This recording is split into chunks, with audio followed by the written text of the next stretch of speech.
is there an attempt to turn Mali into a new Libya? Mali is a country which geographically can fit Germany, France, and the UK inside it at the same time. Mali is kind of Africa's Iran. Malian Minister of Defense, a gentleman called Sadio Camara, was killed, was assassinated using a car bomb. Similar assassination car bombs that have been used by the Ukrainians. What is the issue that the US military actually has with Ibrahim Traore? A Western state-led attempt to create, you use the term a new Libya, I would say a new Syria.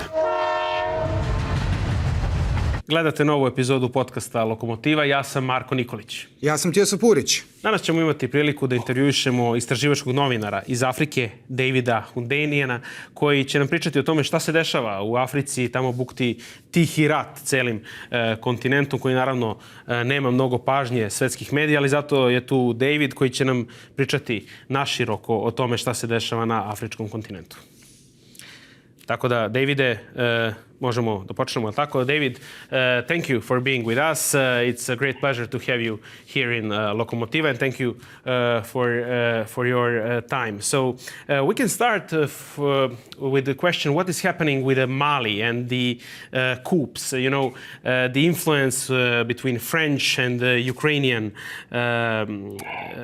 contributors. What is happening there, and is there an attempt to turn Mali into a new Libya?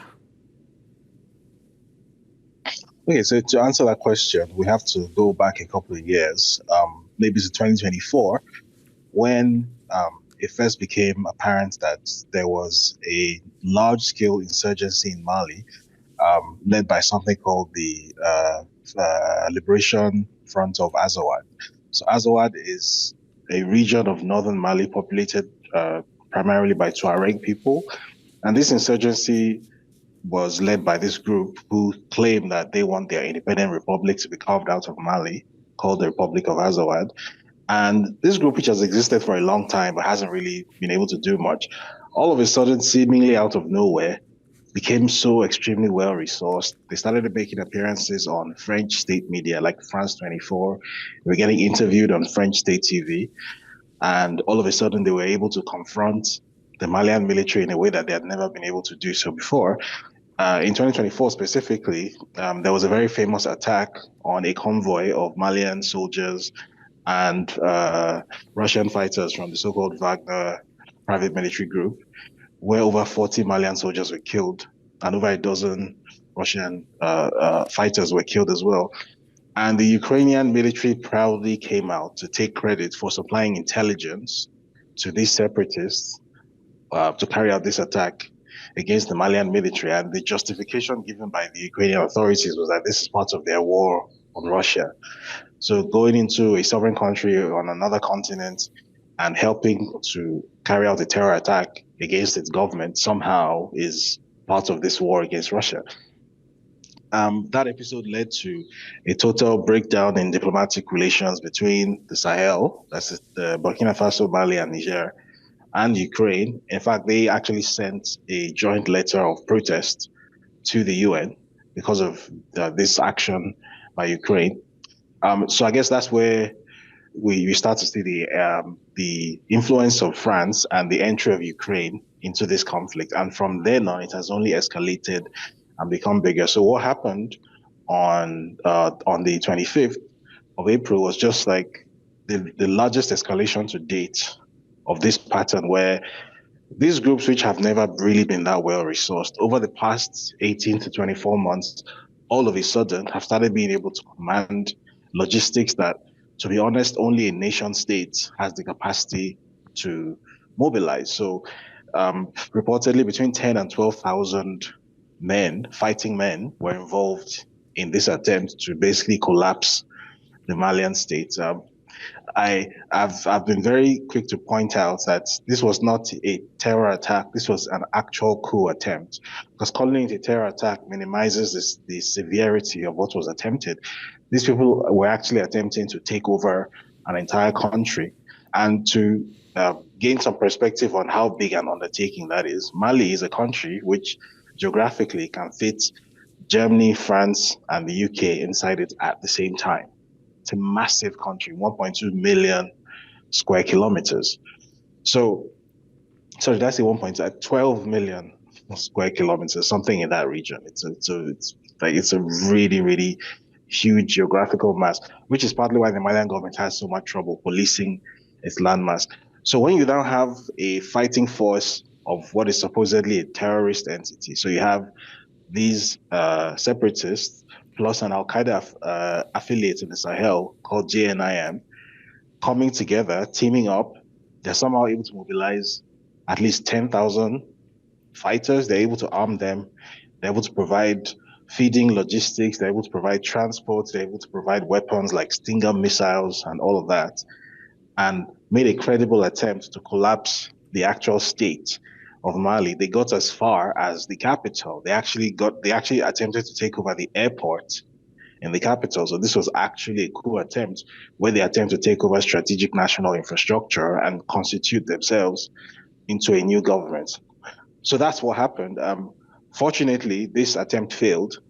However, even though it failed, there were still some significant losses that were recorded on the Malian side. So, for example, the Malian Minister of Defense, a gentleman called Sadio Camara, was killed, was assassinated using a car bomb, which, again, is suspiciously similar to similar assassination car bombs that have been used by the Ukrainians, famously in Russia.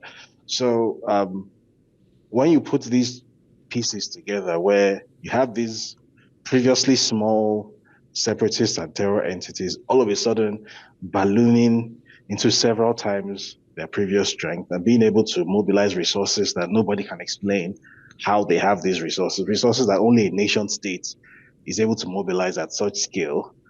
And then you have them making such an attempt and getting as far as the capital in a country as massive as Mali, and then still being able to even hold some territory, or at least have some contested territory, even to date, as we're having this conversation. And then adding to that picture the reaction of the French media specifically, which just about stopped short of openly cheerleading and praising these attacks. It becomes very clear what we're looking at, that this is a Western state-led attempt to create, you use the term a new Libya, I would say a new Syria in Africa, where very similar tactics that were used in Syria, local terror groups and separatists are banded together into one. They're given weapons, they're given training, and then they're used to collapse a country.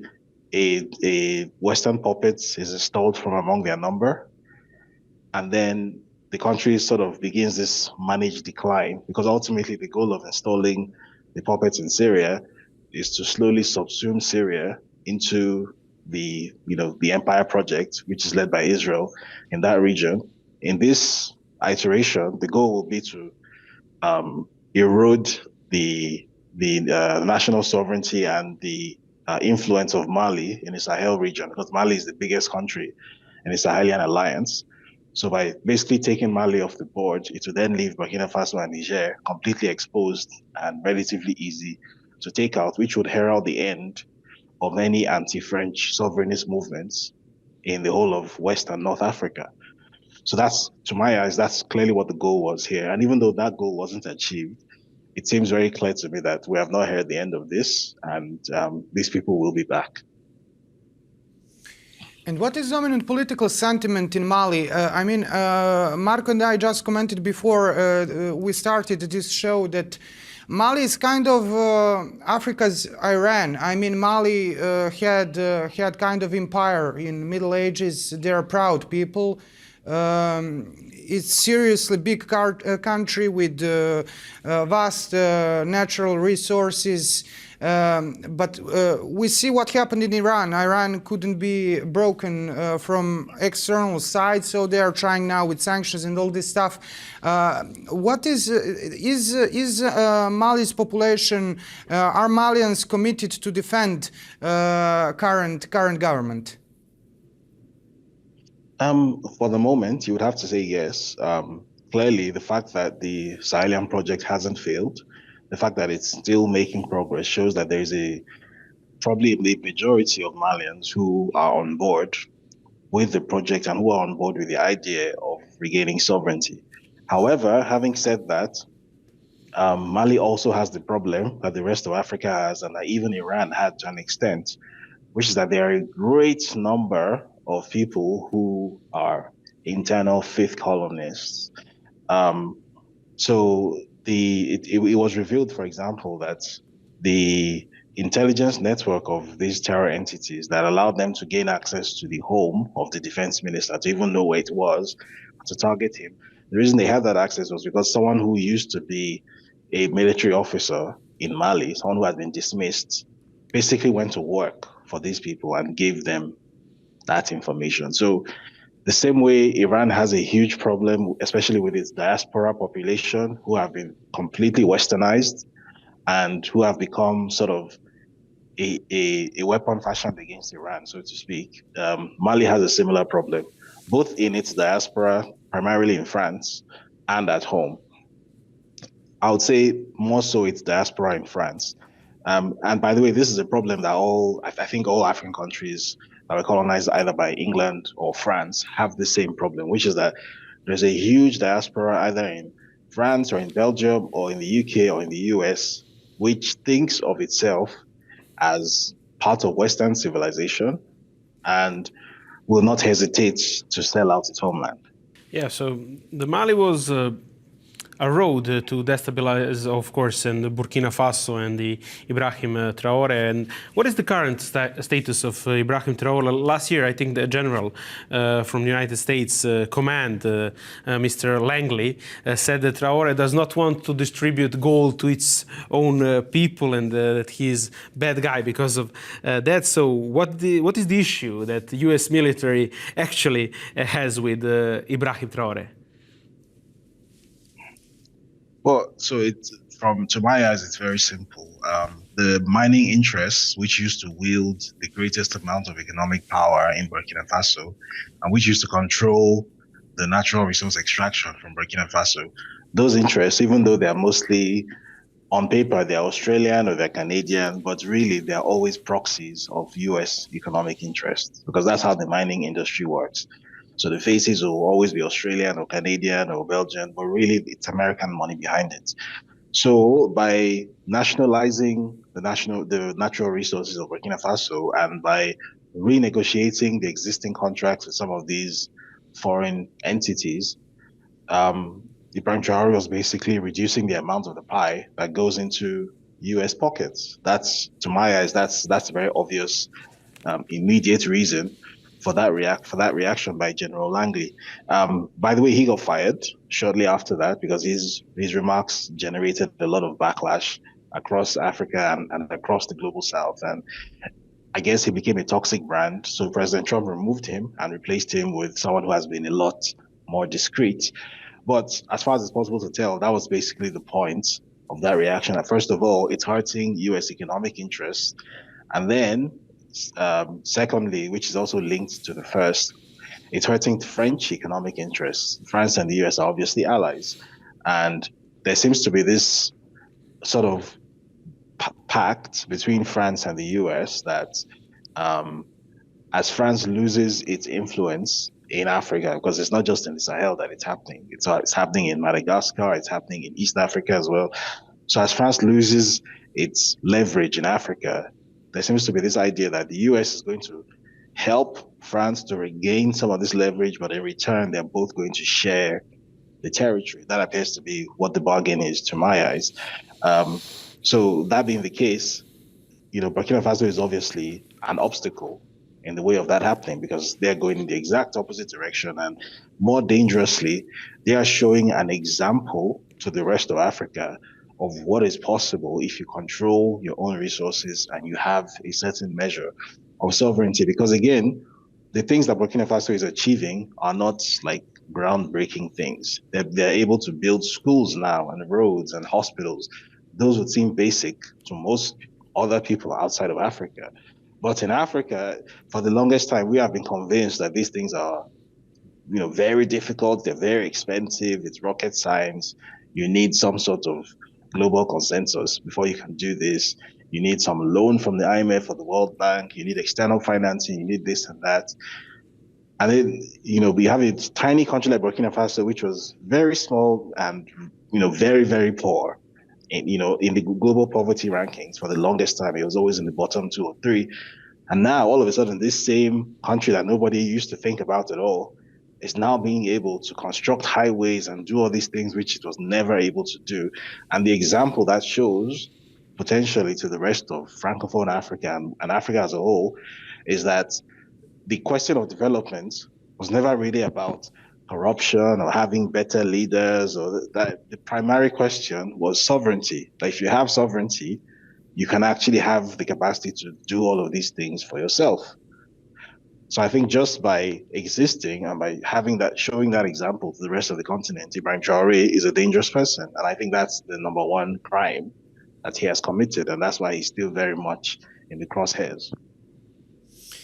Now, Business Insider Africa recently wrote an article about Western Africa, and they spoke that that there are actually representative examples of how African development should look like, and they pointed out the example of Nigeria. Now, we recently spoke in our podcast with the American political scientist Aaron Good, who famously said that American empire is interested in 3 sectors: oil, drugs, and weapons.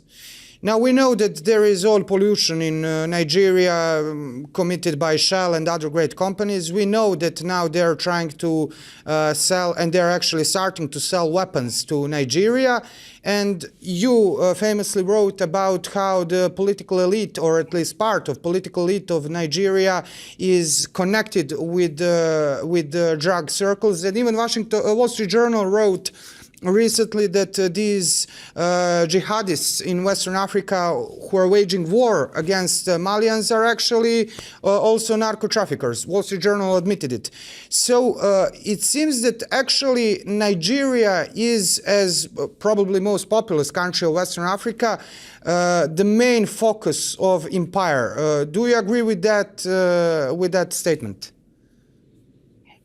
I completely agree with that. The problem is Nigeria itself doesn't seem to realize that. Nigeria very erroneously believes that it's a U.S. ally. I don't know why it thinks that, but the Nigerian foreign policy establishment genuinely thinks that the U.S. is a friend. From the perspective of people like myself, Nigeria is food on the plate. But the governance establishment in Nigeria thinks that Nigeria and the U.S. are friends, that the U.S. is somehow here to help Nigeria, that the defense partnerships between the U.S. and Nigeria are somehow to protect Nigerians. Nobody ever specifies protect them from what or from who exactly. And that the fact that the U.S. happens to be constructing the world's largest consulate in Nigeria, largest in the world, even larger than the one in Baghdad in Iraq, that, $500 million consulate off the coast of Lagos, which has direct access to the sea, which is definitely going to be the largest CIA black site on the entire continent of Africa. Somehow, all of this is just something you shouldn't think about. So it's a very unfortunate situation. Yes, you're absolutely correct. Nigeria is the ultimate target here because Nigeria is like a trigger for controlling the rest of the continent. Like 1 out of every 5 or 1 out of every 6 Africans is a Nigerian. So if you can control Nigeria, you can control the entire continent. And if controlling the continent and slowing its development and making sure that it remains a producer of cheap natural resources, cheap labor, and nothing more, if that is central to your economic system, then it would make sense that you would want to control the country that essentially determines the direction that the rest of the continent is going to go in. That country, unfortunately, is Nigeria, where I come from. So the goal, as far as it's possible to tell, appears to be that Nigeria itself should have its internal development slowed as much as possible through very many means. So there's an insecurity problem which has been thoroughly contrived, which didn't exist 20 years ago, which has been completely magicked out of thin air. And now Nigeria is one of the most unsafe countries in the world. Nigeria is one of the world leaders for global terror and conflict death out of completely nowhere. Because as of 2009, there was no large-scale widespread security problem in Nigeria. And over the past decade and a half, it's just suddenly magicked out of nowhere. And there are all these huge weapons trafficking networks now, as you said. All of this didn't happen without context. And all of this doesn't happen without involvement of a nation state. Because again, I have to reiterate, these large-scale movements of weapons and machinery and ideology and men and training, especially, these things don't happen outside of, state knowledge, because these are things that either state defense industries are involved or state intelligence networks are involved, or both, or state militaries. So, but for whatever reason, the ruling establishment in Nigeria has gotten the idea into its head that sovereignty is not a necessity, that it's easier to exist in a world without bothering to be sovereign, that you can just tether yourself to this American empire and hope that it won't eat you. And unfortunately, it will, because you are its food. But again, it's people like me who are left to argue this. Those who are actually in power in Nigeria genuinely believe that it's possible to strike a deal with the US and, other people will get eaten and you will somehow stay off the plate. That is not going to happen, but that's the situation that we're dealing with. Before we make a short break and switch gears and talk a little bit about other parts of Africa, how do you explain these ludicrous accusations of genocide against Christians in Nigeria? I mean, Nigeria, and that is a little bit forgotten, was bombed on the Catholic Christmas 2005 in December. And it went off the radars of world medias, but it was still yet another one country that was the target of aggression by the U.S. And we now see that, as you said, the Americans are starting, some great projects in Nigeria. But what was this game with genocide against Christians?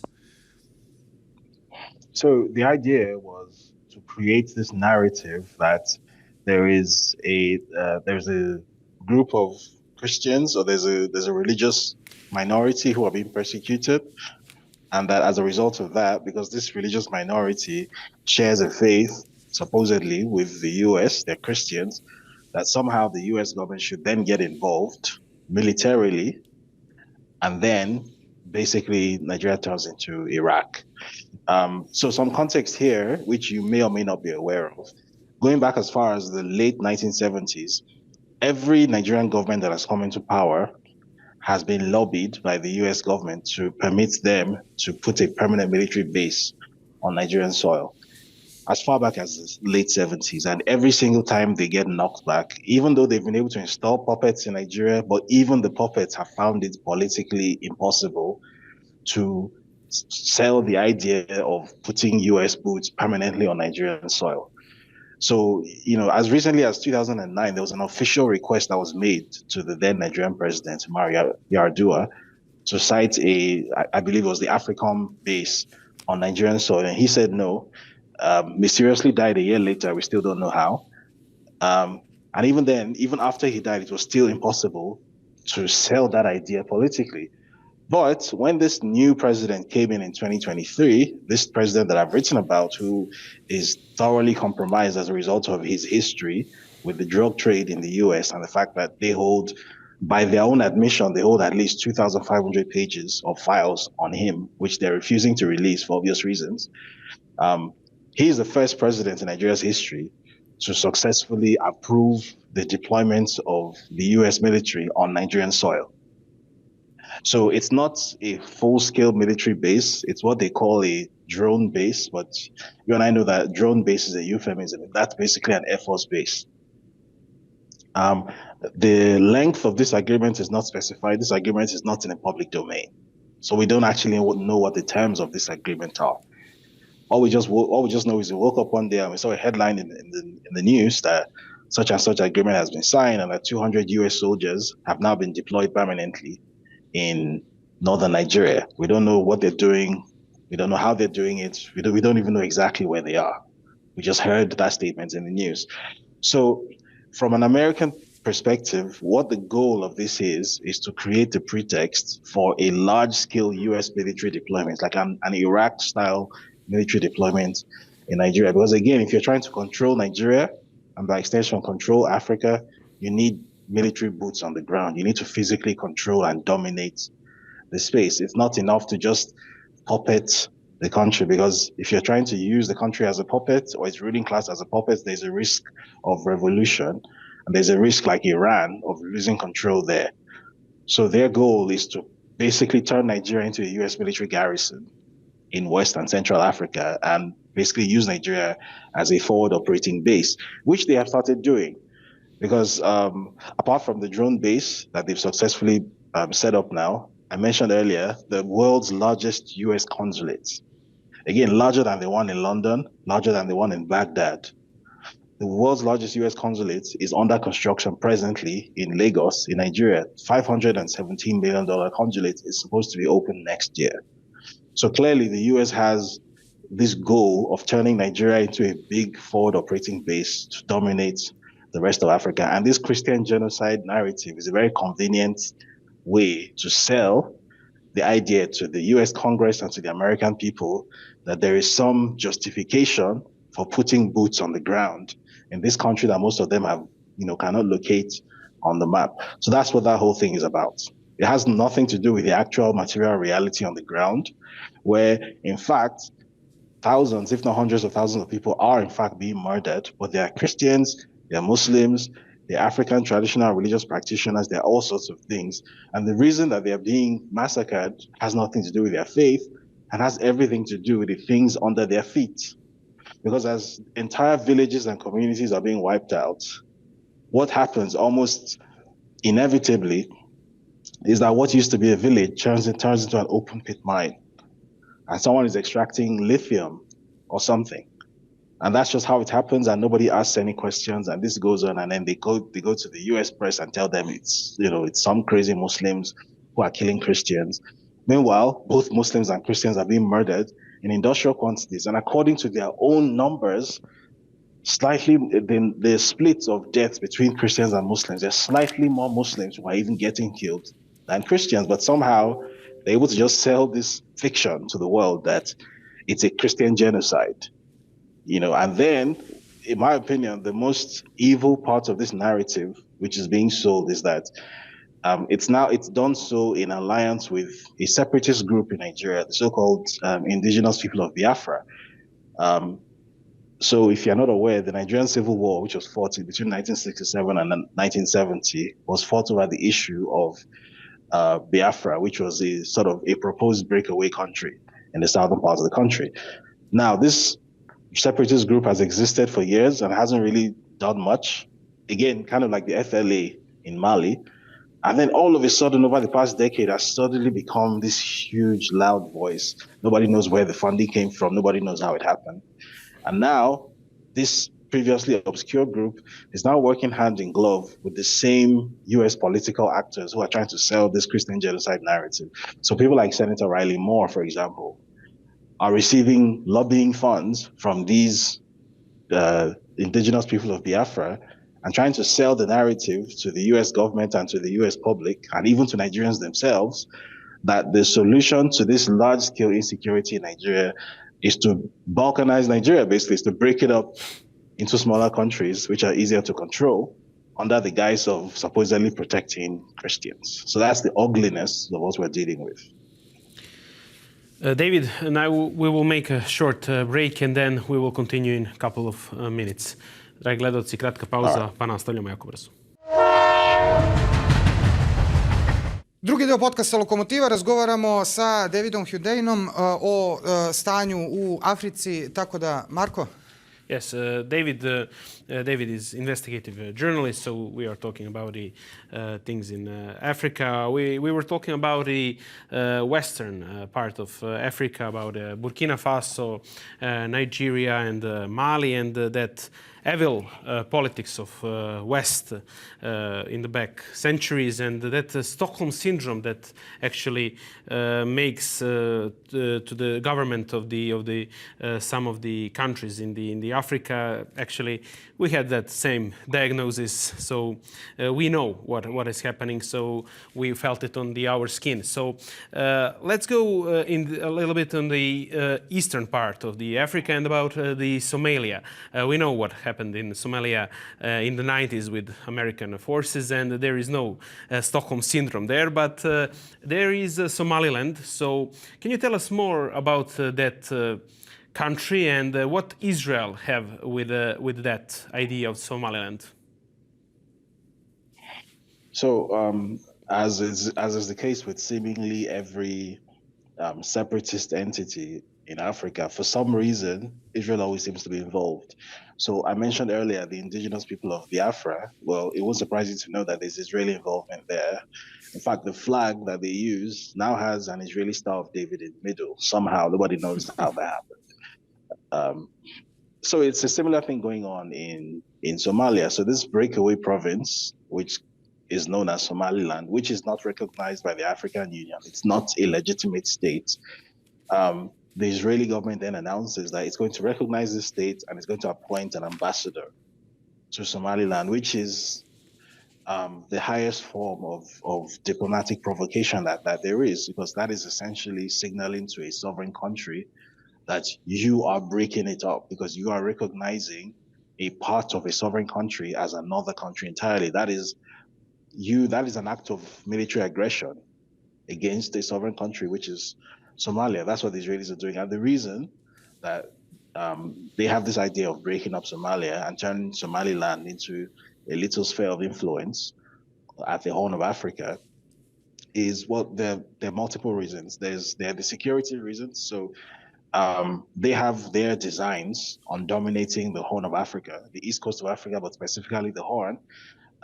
That area, as you know, is right next to the Gulf of Aden, which is one of the most important shipping routes in the world, and it's directly opposite Yemen.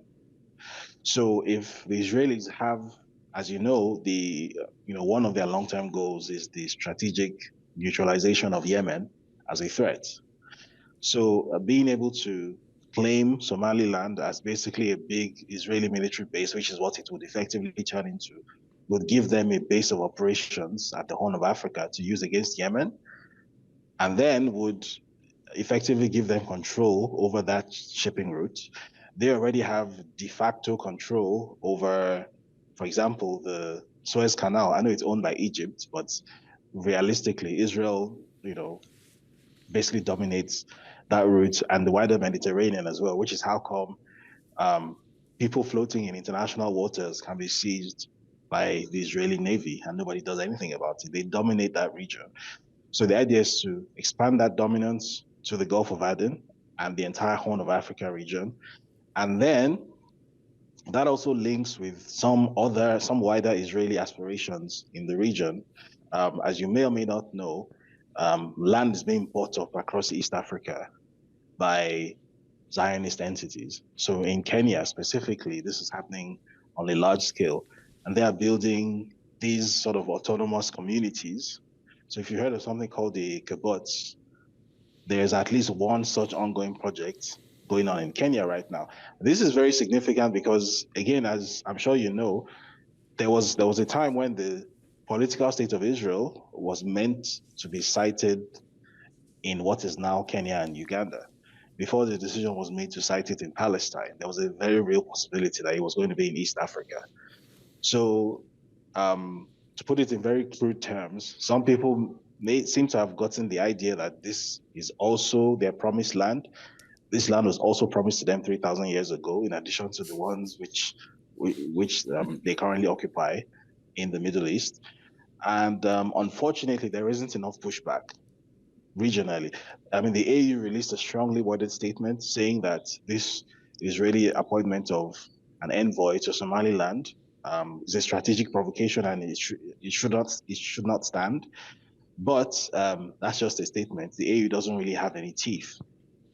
The primary reason it doesn't have any teeth is because it doesn't fund itself. Most of the AU's budget comes from outside of Africa. So the AU is like a toothless bulldog, really. In the region, there really hasn't been that much pushback either.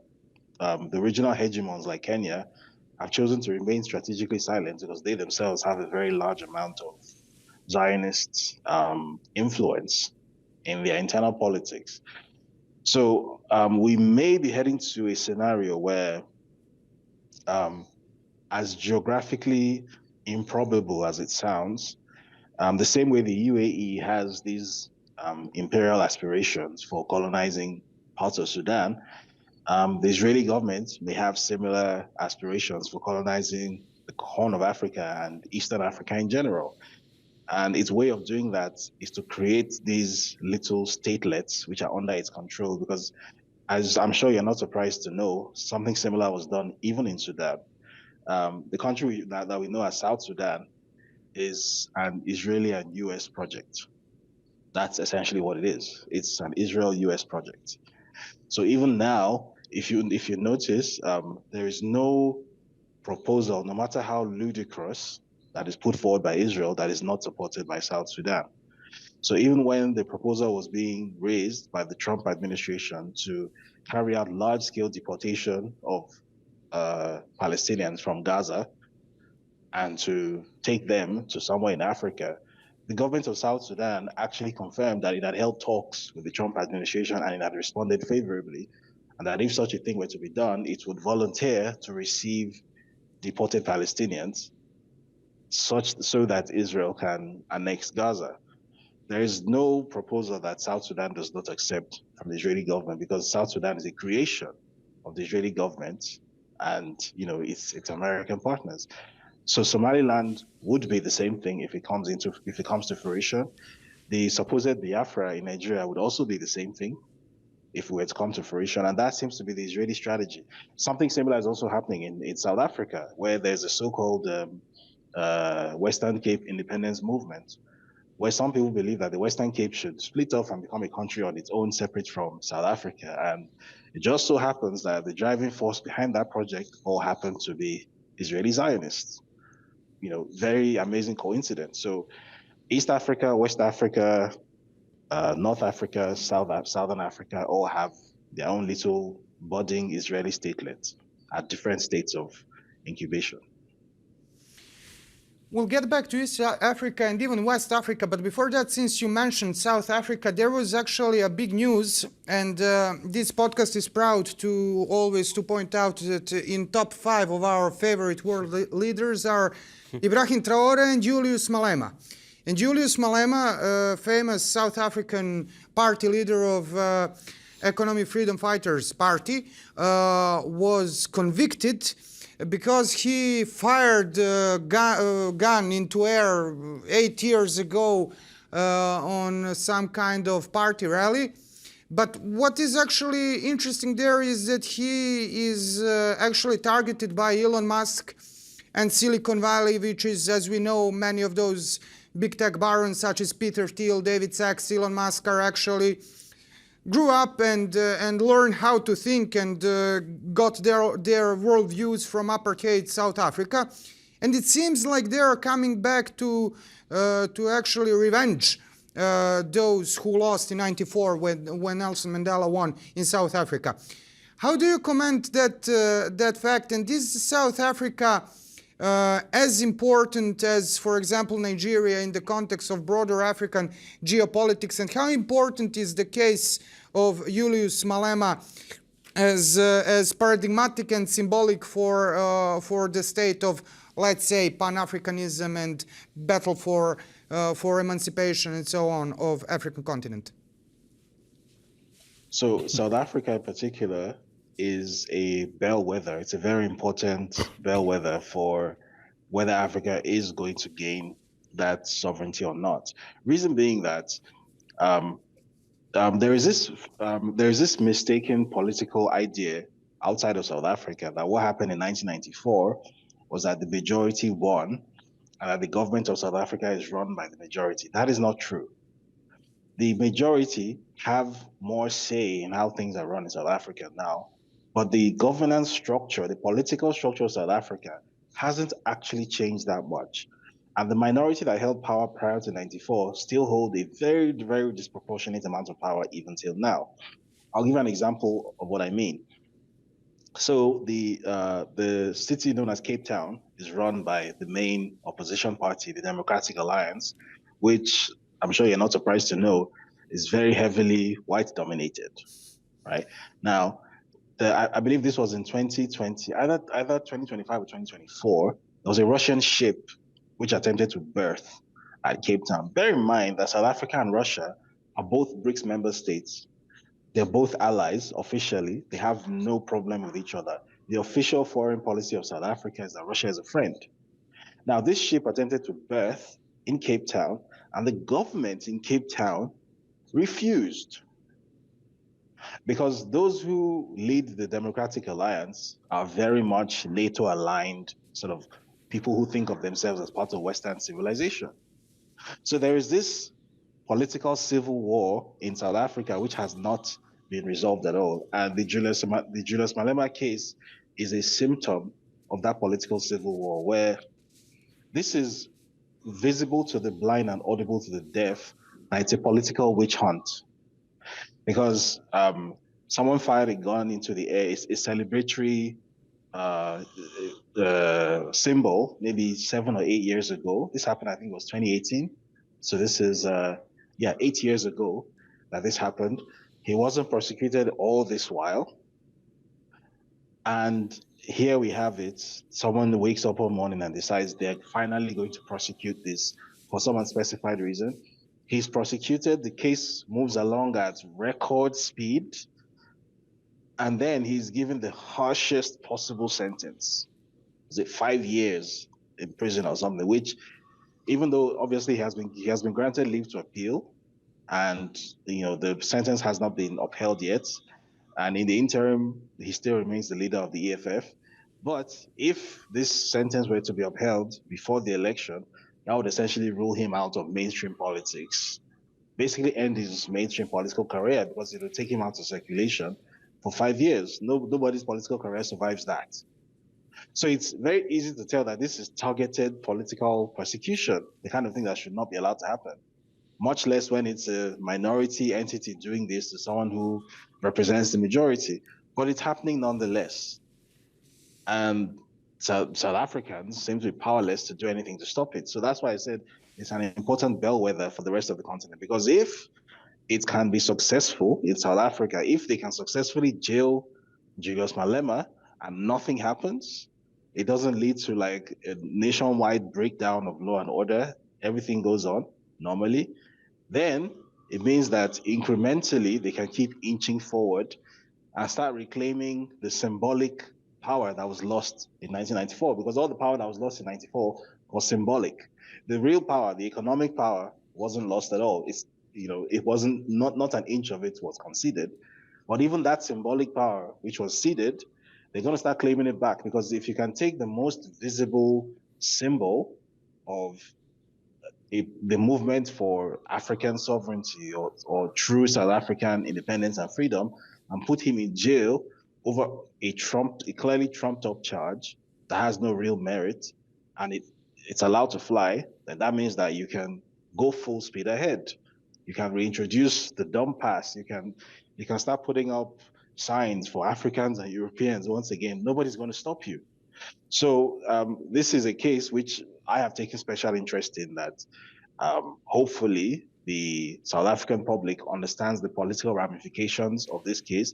Unfortunately, right around the time when this verdict was announced, I don't think this is a coincidence, by the way, but right around the time this verdict was announced, a verdict which should have led to a unifying effect across South Africa's majority population, because it's clear what is going on. What then started happening was that almost immediately, there came almost out of nowhere a fresh wave of xenophobic attacks against foreigners, i.e. migrants from other African countries. And what that succeeded in doing was that thoroughly split what should have been any kind of unified political movement, because half of the people are now more concerned about making sure that all the illegal Zimbabweans and Nigerians and Mozambicans or whatever are ejected from South Africa. And then they're arguing with the other half who are saying, no, those are not your actual enemies. These are the people who are actually controlling power. And then the whole thing has sort of descended into a circus, and everyone has missed the point, which is why I said I don't think those two things happened in coincidence. I think those two events have a very direct and obvious relationship, but I cannot prove it. So that's what's happening in South Africa. Yeah, divide and conquer.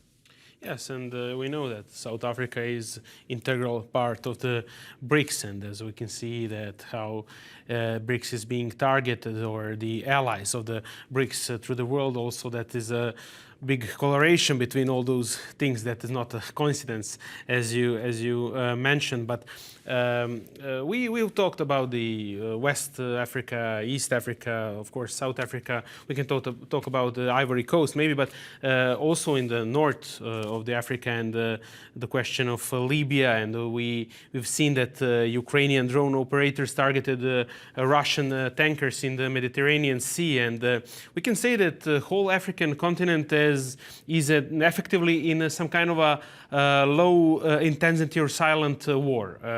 Can we say something like that with all those things we've been talking, and also, of course, we don't have time for the more topics, but the whole continent actually looks like it is in some kind of a silent war. That is absolutely the case. So low intensity, I think, is actually underselling what is happening. It's only low intensity because global media is not covering it. In the places where these things are happening, the intensity is not low at all. It's just the case that, it doesn't get the attention that it deserves. But yes, there are these skirmishes happening all over the continent, literally. I was mentioning the other day on a different platform that in Mozambique, which is like southwestern Africa, a country that most people have never really thought about. It's a relatively small country, a country that just really isn't that important to, in the minds of most people. All of a sudden, you start hearing that there's ISIS in Mozambique, and they're killing people, and there's a huge problem going on. Why the hell is there ISIS in Mozambique, a country which is like 90% Christian? There are barely any Muslims in this country. Where did ISIS come from? And then it turns out that the parts of the country where ISIS has, suddenly spawned into existence and taken an interest in is a part of the country where oil and gas has been discovered in, large quantities recently. And very crucially, the Chinese government has taken investment positions in these oil and gas reserves. And then coincidentally, ISIS spawns into existence there.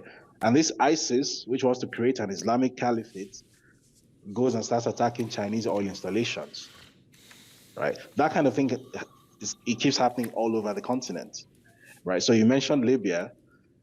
Similar things happen even in Egypt. So I forget where I was saying this. I was saying that as far back as the First World War, Africa has never really been left alone to be at peace. I think it's a very mistaken idea that there was ever a time when the world was at war and Africa was somehow excluded from it. That was never the case. Going back to the First World War, where a lot of the fighting force, the cannon fodder that actually did a lot of the dying, was extracted from Africa, men.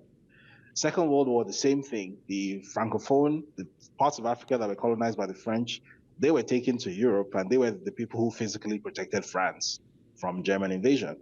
The Anglophone parts of Africa, they were taken to, like my grandparents' generation, they were taken to the country then known as Burma, now known as Myanmar, where they fought the Japanese. So most of the people who died in the East Asian theater on the side of the Allies in the Second World War were Africans.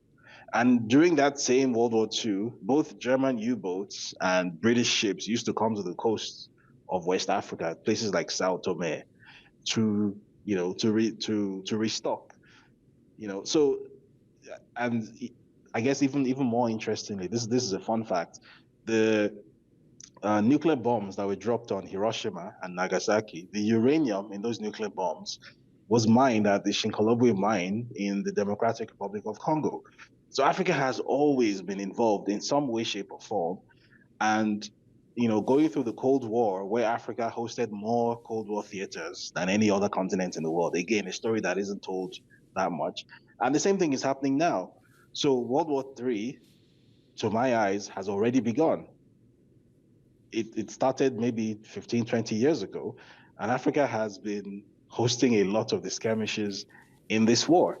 It just, for whatever reason, doesn't really capture the public imagination yet. But literally, the entire continent is engaged in some large-scale conflict or the other. Even the country I'm in right now, which is Ghana, Ghana has a reputation for being among one of the most peaceful countries on the continent, a country where you can go to bed at night and leave your door unlocked.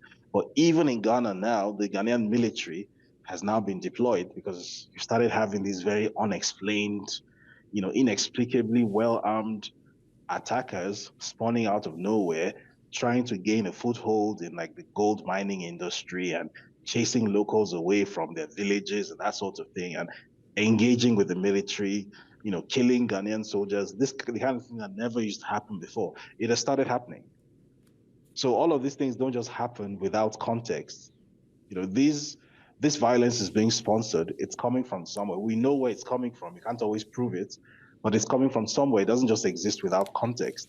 And the whole of Africa is suffering it, which is why people like myself are of the opinion that instead of waiting for some democratic process through which the continent should decide to, finally start protecting its interests, that the actions taken by people like Ibrahim Traore, Assimi Goita, and Abdurrahman Chiani are actually the best things to do.